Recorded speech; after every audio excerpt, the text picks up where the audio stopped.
एक मेढकों की टोली जंगल के रास्ते से जा रही थी।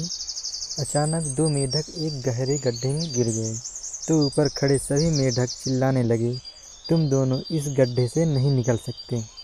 गड्ढा बहुत गहरा है, तुम दोनों इसमें से निकलने की उम्मीद छोड़ दो।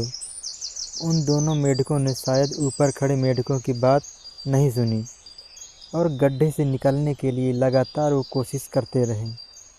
और बाहर खड़े मेढक बार बार चिल्लाते रहे कि ये तुम व्यर्थ में इतनी बेकार कोशिश कर रहे हो, तुम्हें हार मान लेनी चाहिए, तुम दोनों को हार मान ही लेनी चाहिए, तुम दोनों कभी नहीं निकल सकते इस गड्ढे से, क्योंकि गड्ढा बहुत गहरा है।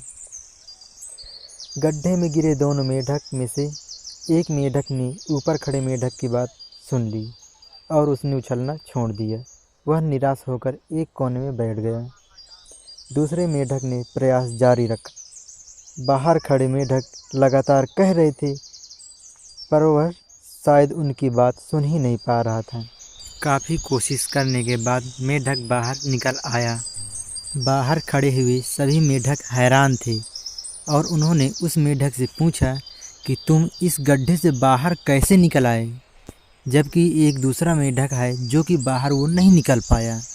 तो उस मेढक ने जवाब दिया कि मैं बहरा हूँ, मुझे तुम्हारी कोई भी आवाज़ सुनाई नहीं दे रही थी, बस मुझे इतना समझ में आ रहा था कि तुम लगातार कह रहे थे कि ऊपर आओ, तुम कर सकते हो।